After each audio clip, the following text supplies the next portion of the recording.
Hello students, आज हम पढ़ेंगे संविधान के बारे में। ठीक है, आज का टॉपिक हमारा बहुत ही इंटरेस्टिंग है। संविधान क्या है, भारत का संविधान पढ़ रहे हैं तो बहुत ही अच्छे से पढ़ेंगे। ठीक है, ये क्या दिया हुआ है, सबसे पहले आपको तेशिका दी है, आपकी पुस्तक में भी दी रहती है, ये सभी पुस्तकों में होती है। इसका हम बाद में डिस्कस करेंगे, नहीं तो वीडियो बहुत ज़्यादा लंबी हो जाएगी। ठीक है, और ये बहुत ही इम्पॉर्टेंट है, आप अपनी पुस्तक में पढ़ेंगे। उसके बाद अगर आपको नहीं समझ में आएगा, मैं इसके लिए एक अलग वीडियो बनाऊंगी, मुझे लेकिन कमेंट करके बता देंगे आप। ठीक है, नेक्स्ट है, हम पढ़ते हैं इसमें संविधान के बारे में और क्या चीज़ें दी गई हैं। चलिए पढ़ना स्टार्ट करते हैं। प्यारे बच्चों, विद्यालयों को सुचारू रूप से चलाने के लिए कुछ नियम, कायदे, कानून बनाए जाते हैं जिनका आप पालन करते हैं। इसी प्रकार किसी भी देश को कानूनी रूप व सुचारू ढंग से चलाने के लिए नियम और कानूनों की आवश्यकता पड़ती है। एक दस्तावेज के रूप में जमा किए गए इन्हीं कानून नियमों को संविधान कहा जाता है। मैं आपको छोटी सी डेफिनेशन देती हूँ जो आपको याद करने में आसानी होगी। ठीक है, और वो आप आसानी से लिख भी सकते हैं अपने पेपरों में। नियम व कानून का लिखित दस्तावेज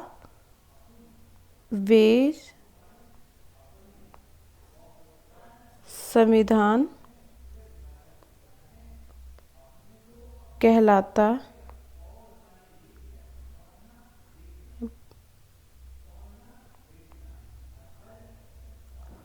है। ठीक है, ये परिभाषा आप याद करेंगे, बहुत ही इजी है और आप आसानी से याद कर पाएंगे। चलिए नेक्स्ट पढ़ते हैं। आपको यहाँ पे समझ आ गया संविधान क्या है। नियम और कानूनों का लिखित दस्तावेज क्या कहलाता है, संविधान कहलाता है। अब हम पढ़ेंगे इसकी आवश्यकता क्यों है। यहाँ इसका जो हेडिंग है, आवश्यकता होना चाहिए। ठीक है, हमें संविधान की आवश्यकता क्यों है, ये है इसका पॉइंट। ठीक है, दूसरे शब्दों में संविधान मूल सिद्धांतों या स्थापित किए हुए दृष्टांतों का एक समुच्चय है। समुच्चय होता है इकट्ठा करके रखना उसे, ठीक है, ग्रुप, जिससे किसी राज्य या संगठन को चलाने में सहायता मिलती है। ठीक है, पहला पॉइंट आपको मिलता है, क्यों आवश्यकता है हमें, इसे किसी राज्य या संगठन को चलाने में सहायता मिलती है। सेकंड यहाँ से मिलेगा, यह किसी भी देश का मौलिक कानून है जो सरकार के विभिन्न अंगों व रूपरेखा का मुख्य कार्य का निर्धारण करता है। नंबर 2, यहाँ पे नंबर 3 मिलेगा आपको, साथ ही यह सरकार और देश के नागरिकों के बीच संबंध स्थापित करता है। ठीक है, ये नंबर 3 आपको यहाँ से मिल जाएगा, ये नंबर 3 आपका। ठीक है, क्या करता है, ये देश और सरकार के बीच में संबंध स्थापित करता है, यानी बताता है कि इस देश में कौन ज़्यादा पावरफुल होगा, सरकार होगी या जनता होगी। लोकतंत्र में सिर्फ जनता ही शक्तिशाली होती है, सरकार नहीं। जनता चाहे किसी को भी राजा बना देती है, किसी को भी नेता बना देती है, किसी की सरकार बन जाती है। अगर जनता चाहे तो किसी की सरकार गिर भी सकती है। तो लोकतंत्र में जनता पावरफुल होती है, जबकि राजतंत्र में राजा पावरफुल होता है। तो ये कौन बताता है कौन ज़्यादा पावरफुल होगा, सिर्फ संविधान।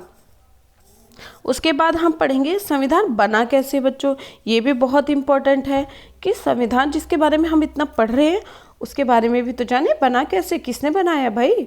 चलिए आइए पढ़ते हैं। डॉक्टर भीमराव अंबेडकर का नाम आपने सुना ही होगा। ठीक है, ये बहुत ही मतलब इनको सम्मान दिया जाता है, किसके रूप में, संविधान के जनक के रूप में इनको माना जाता है।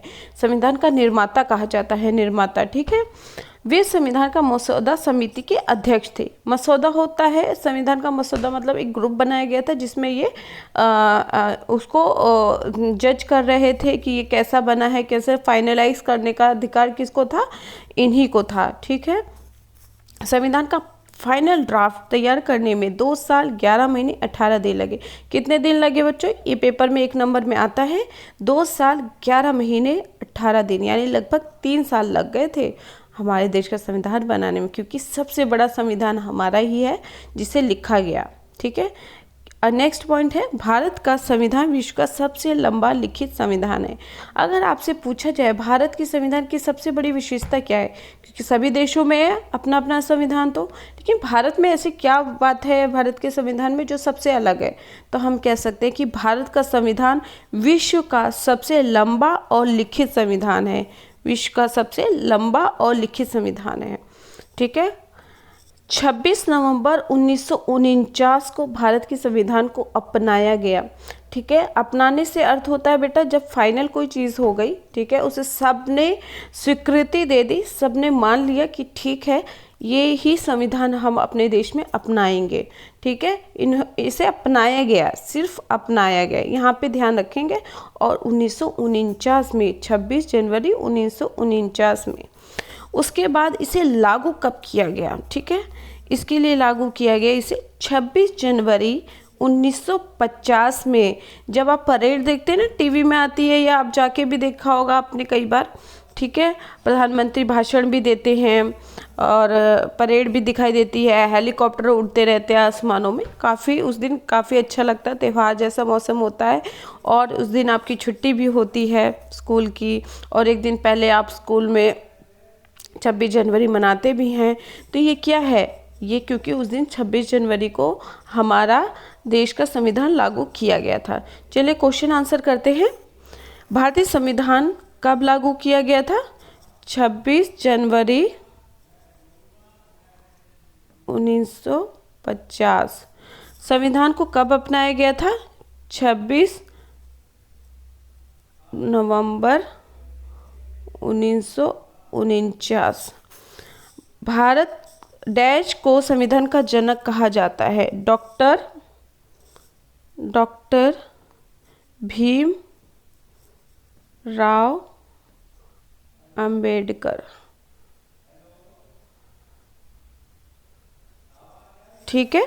इसके बाद भारतीय संविधान को बनने में कितना समय लगा था बच्चों? यहाँ पे समय पूछा है, बताइए कितना समय लगा था? 2 वर्ष, साल भी लिख सकते हैं, 11 महीने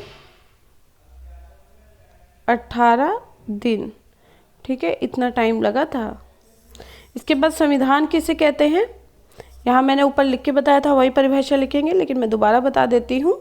ठीक है। नियम, कानूनों के लिखित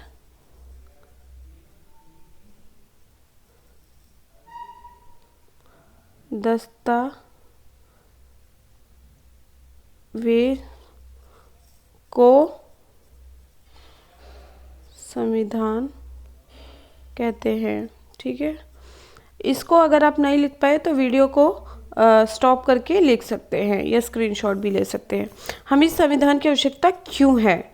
संविधान की आवश्यकता हमें क्यों है, यहाँ पे हम बताएंगे आपको। ऊपर दिया हुआ है, मैंने आपको पॉइंट्स में बताया था। पहला पॉइंट आपका ये आएगा। ठीक है। सेकंड पॉइंट आपका ये है यहाँ तक। थर्ड पॉइंट आपका ये है। ठीक है। आपको आशा है मेरी वीडियो समझ में आई होगी, और नहीं आई है तो आप मुझे कमेंट करके बताएं। अगर अच्छी लगी है तो भी कमेंट करें, और आने वाली वीडियो का नोटिफिकेशन पाने के लिए मेरे चैनल को सब्सक्राइब ज़रूर करें। Okay, thank you.